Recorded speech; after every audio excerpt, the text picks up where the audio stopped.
Ein Schloss voller Labyrinthe, Fallgruben und wundersamer Türen, die in andere Welten führen, und eine kluge, freche Protagonistin, die sich auch den unheimlichsten Gegner stellt.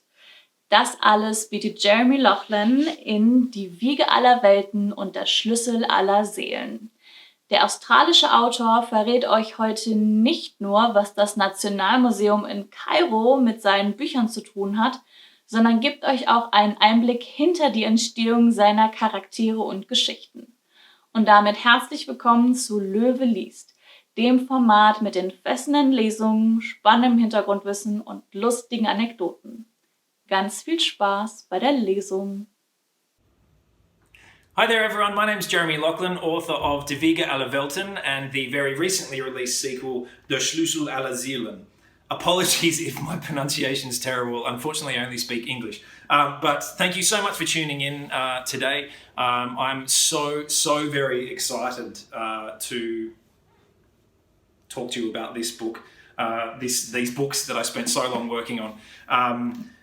It's been a long and winding road to get here, but this completes Jane's first big adventure. For those of you who don't know, it's a duology, one big adventure split over two books.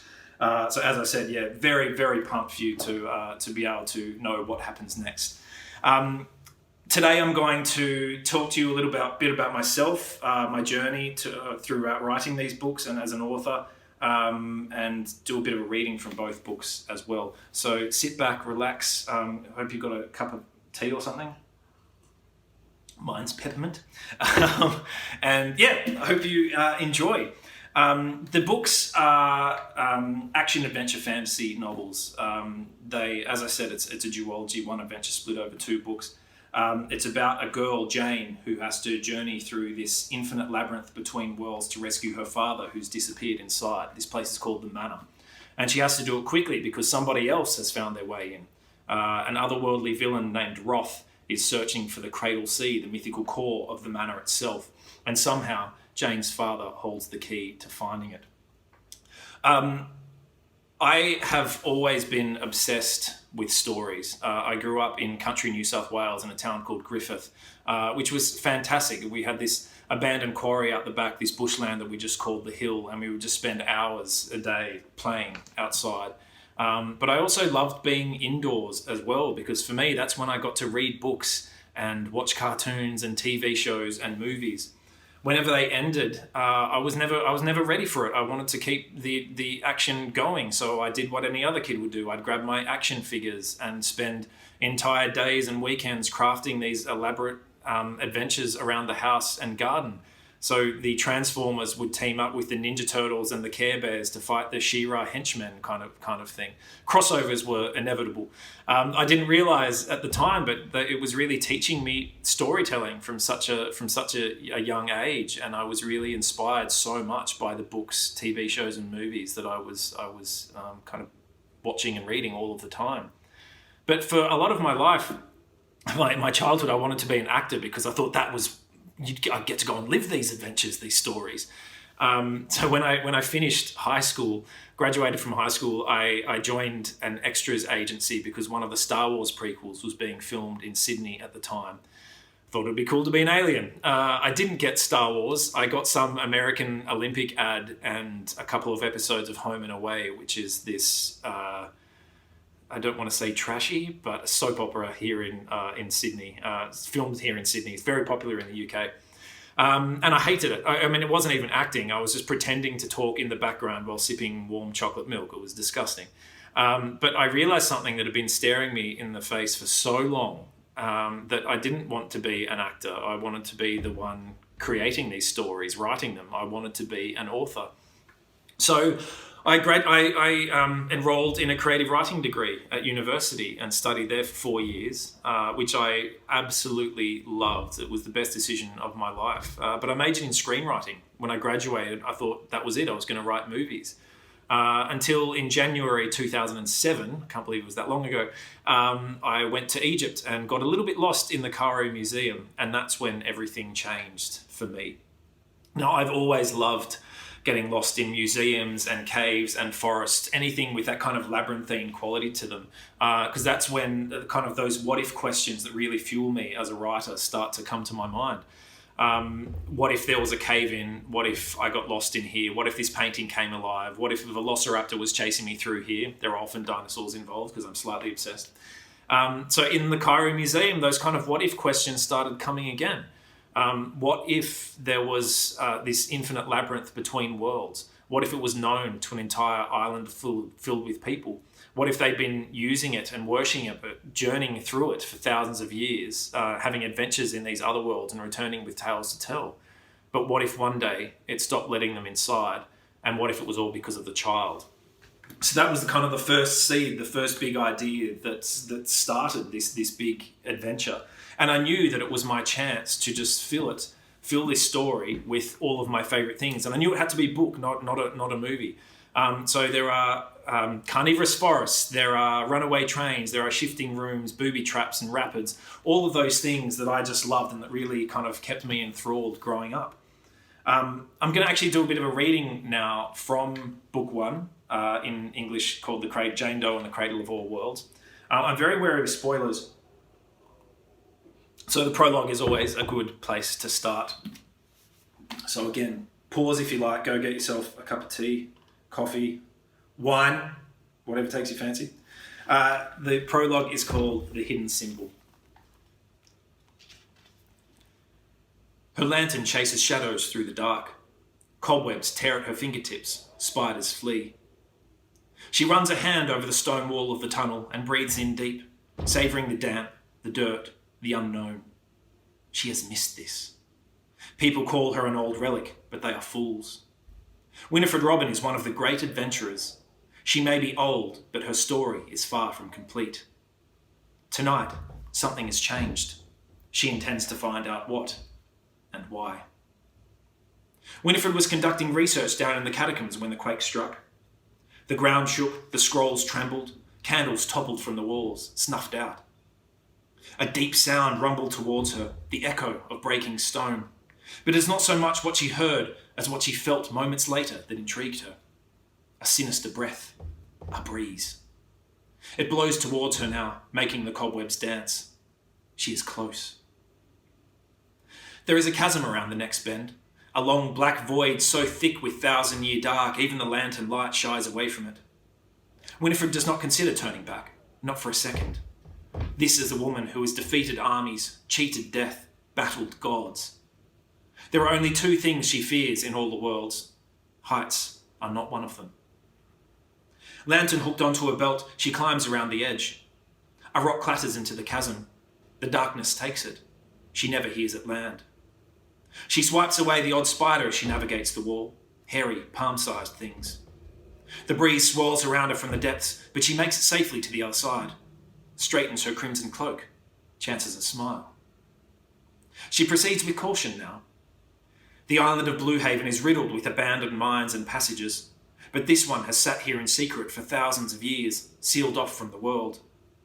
Now, on the second anniversary of the night of all catastrophes, 2 years since the quakes began, it is opened. She does not believe in coincidence. She knows secrets are kept for a reason. There is a small raccoon chamber at the end of the tunnel. Winifred's lantern splashes golden light upon the walls when she steps inside. She frowns. There are no chasms in here, no spiders. In fact, there is nothing at all. The chamber is empty. She turns on the spot, searching, hoping for a secret passage, another path. Could somebody have been here before her? Climbed up the chasm from a different tunnel? The floor is bare. No footprints. No deathly triggers set into the stone. She paces around the chamber, runs a hand over the back wall, and that is when she finds it. A small faded symbol, rust red like dried blood. An ancient hieroglyph, a triangle with one inward curving side like a ship's sail or a wave, encased within a circle. Incredible. Winifred knows the symbol, has been scouring the great library for 2 years trying to uncover its meaning, and here it is. It has been right under her feet all along. But how? Why? The symbol calls to her. whispers in a foreign, archaic tongue. She touches it. The symbol flashes white and blinding. A phantom gust of wind howls through the chamber, kicking up her cloak, swirling dust. Winifred tries to pull her hand away from the wall, but it is stuck, fixed to the symbol, as if seared to a burning hot plate. The pain is excruciating. Not in her hand, though. In her head. Winifred sees things, flashes before her eyes. A story unravelling in her mind like a book read at speed. But not just a story. This is real. Or at least, it will be. This is a vision of things to come. There is a chase, a cage, a sacrifice. There is a long journey, a trickster and an ally. There are horrors from Winifred's own past, born from the sands of a distant world that fill her with a certain cold dread she hasn't felt in years. There is rock and ruin, death and destruction. Just as Winifred thinks she can take no more, the phantom wind ceases, the stone in front of her splinters into 1,000 cracks and she is thrown back from the wall. The darkness takes her too. Winifred is not certain how long she is out. By the time she comes to, her lantern has almost burned dry. The dust has settled. The symbol has vanished. She feels strange, drained of all energy, yet filled with something more. A grim sense of purpose. The vision was a gift, a warning, a set of instructions from the makers themselves. Winifred has seen, but more than that, she understands. There are things she must do, terrible things. This godly gift comes with a price. Winifred stands and holds a scarred, bony hand to the cracked wall. She now knows what lies beyond this stone, a wonder beyond wonders. Her hand trembles. She cannot remember the last time she cried, but she allows herself a moment now. She weeps for the things she has done, for the things she is about to do, and for the long road laid out before her. When she is finished, she clears her throat and straightens her crimson cloak once more. Enough. She must leave this place, leave and never return. For the wonder beyond the wall is meant for someone else. This is not Winifred's story, after all. It is Jane Doe's, the child with the amber eyes. Dun, dun, dun. So there you go. That's the prologue from Die Wiege Welten. Hope you enjoyed that. Thank you for staying with me. Winifred Robin is actually one of my favourite characters. She's my kind of answer to Gandalf and Obi-Wan and all of the old white men that used to populate and be the mentors in all of these in these stories.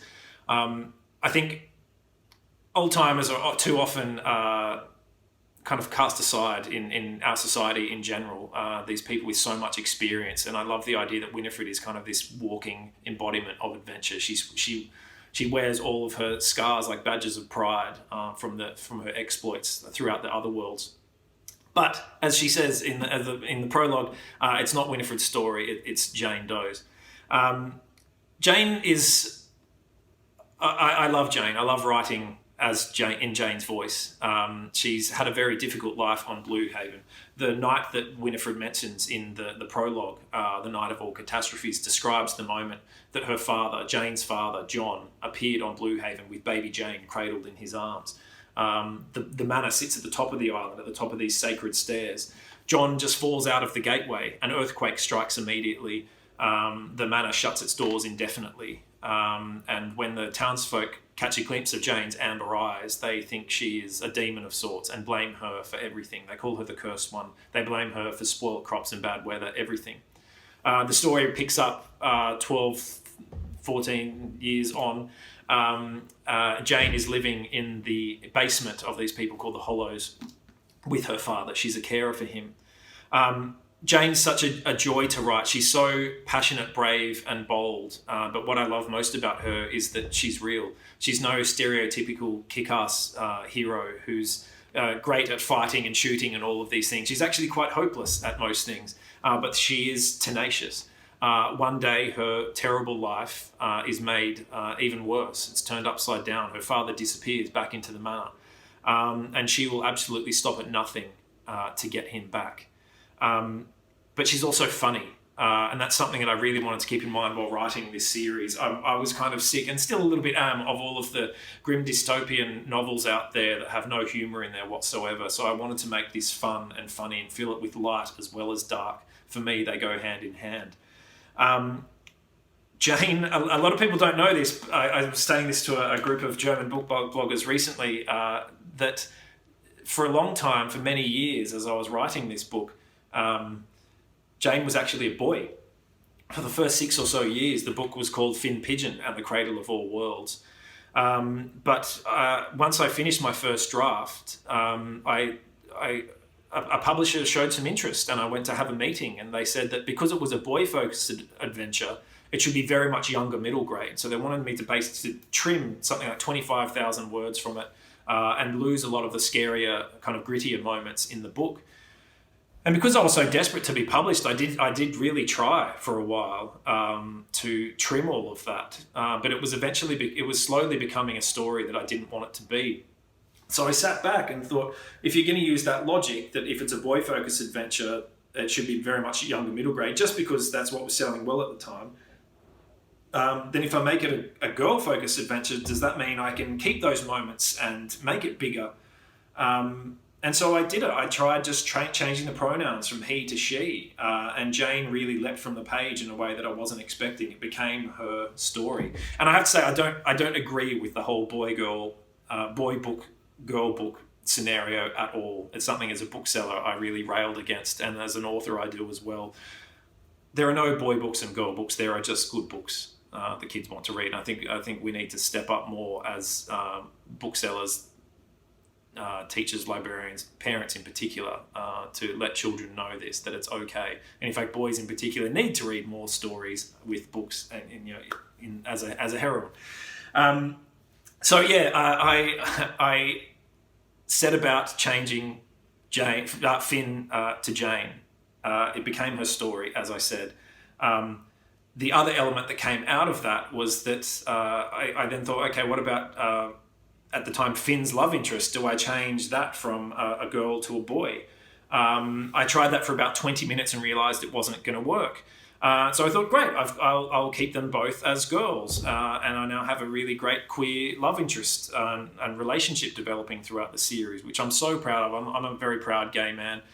I think coming out stories are still important and always will be, but I do think it's important to have stories where queer kids are just living their lives and getting to go on adventures and having a great time. It's super important for anyone from the LGBTQIA plus community to see that representation, the entire spectrum. And it's been such a joy for me since the books were published, since the book one's been published around the world, the amount of people who have gotten in touch to say how much they've loved that presence within the story, and that they're really rooting for the kind of main relationship, which does progress in book two. I can tell you without providing any spoilers. So I said Jane is the hero, but of course everybody loves a sidekick, and in my book we have Violet and Hickory. I love these two characters. Violet, we first meet her. She's the little girl living in Jane's house upstairs. She's 8 years old and a real firecracker. She's a bit of a pyromaniac. Jane's only friend on the island, and it's always such a joy writing Violet's scenes. She's become a crowd favourite around the world, which I absolutely adore. Hickory is a slightly darker character. He's a character that Jane meets on her adventure when she kind of embarks and heads into the manor to find her dad. She meets Hickory, and he's a very mysterious figure. We learn, slight spoiler, so block your ears for maybe like 30 seconds. We learn that he's been trapped inside the manor for a couple of thousands of years. And he agrees to help Jane, but we're never quite sure. He seems to have some other ulterior motive throughout it.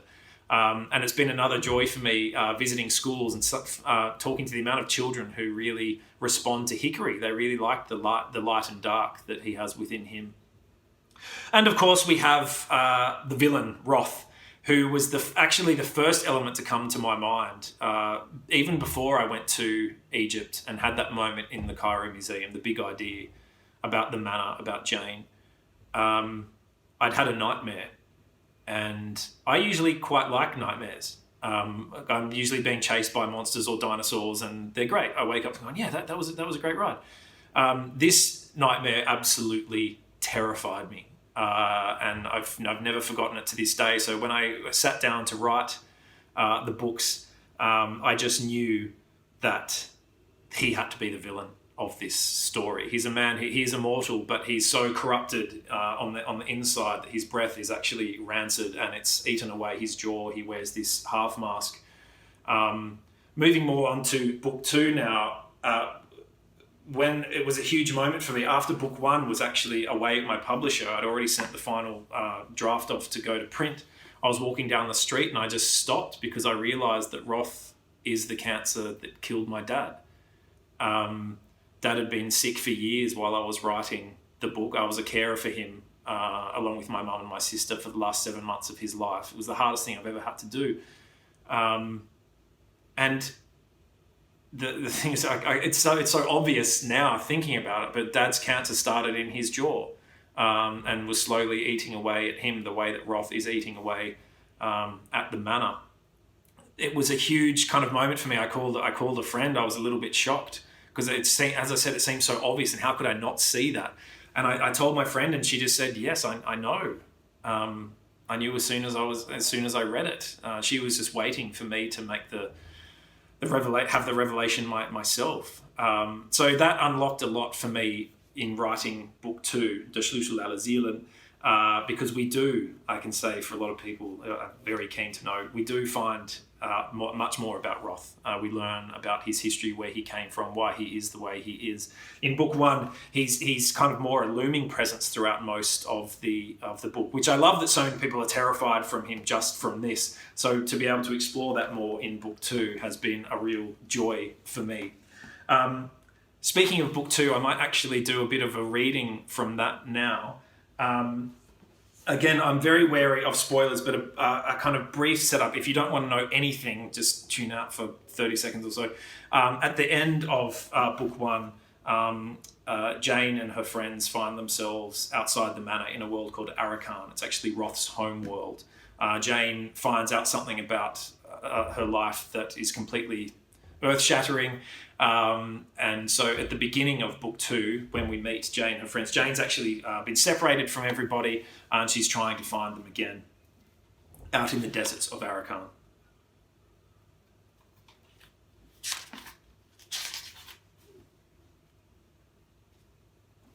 A bookmark would have been handy.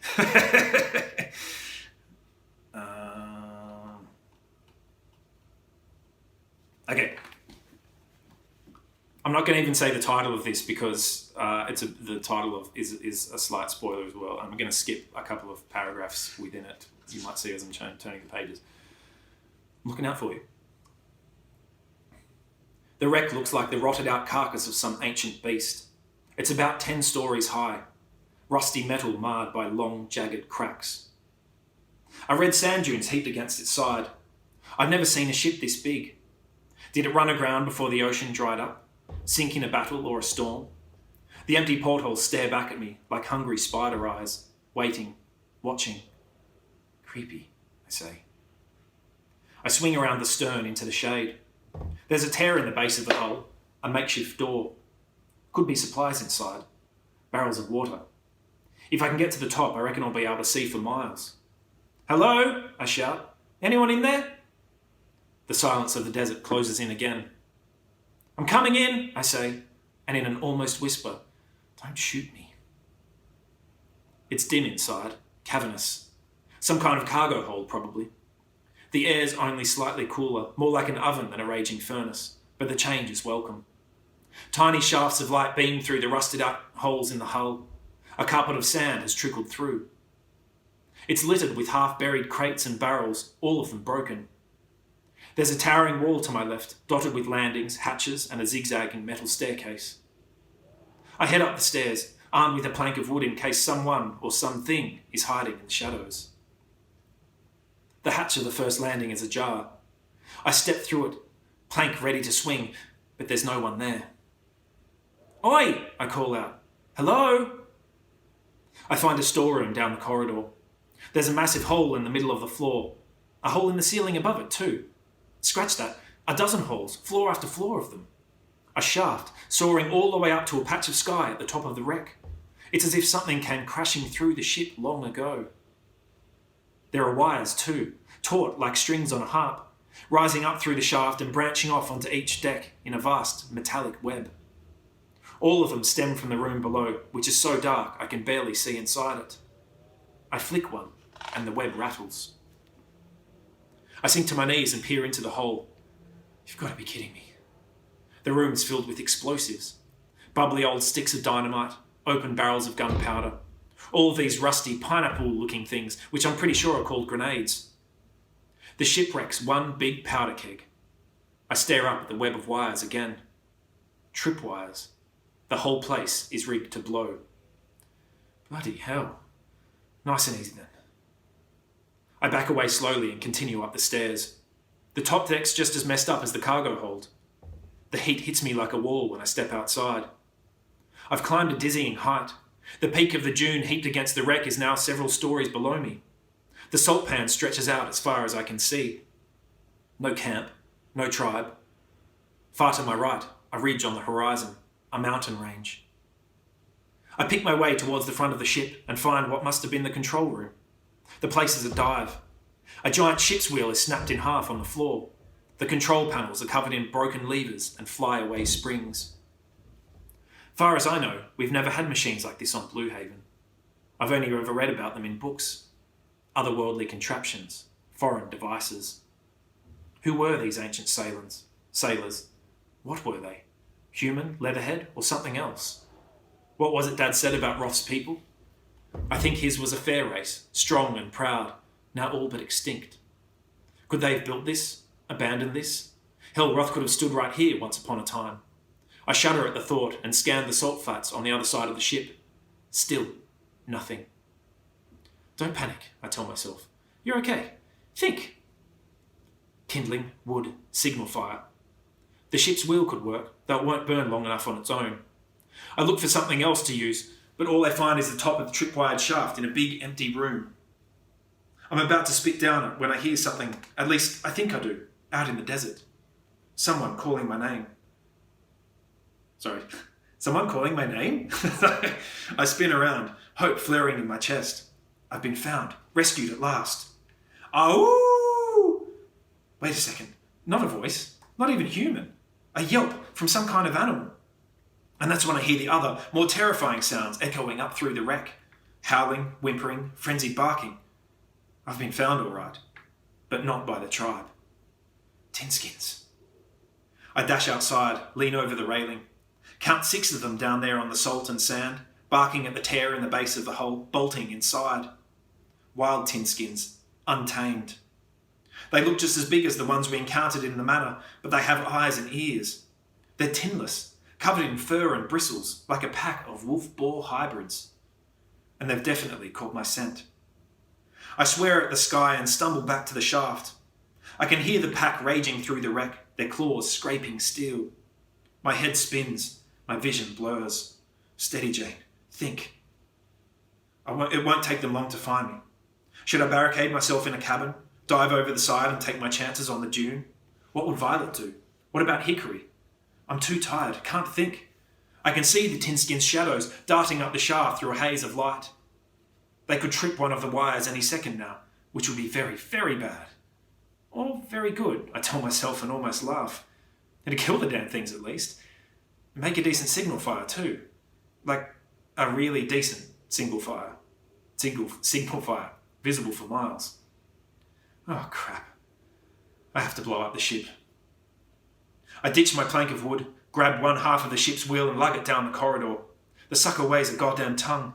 Every muscle in my body screams, but I can't stop. If anyone else is hiding in here, I shout, you better get out now! I heave the ship's wheel right up to the shaft, tip it over the edge and sprint for the door. But then I freeze, breath held, and wait. There's no twang of tripped wires, no big bang. All I can hear are the tinskins coming to eat me and the pounding of my heart. Seriously? I stumble back to the shaft. The half wheel wasn't heavy enough.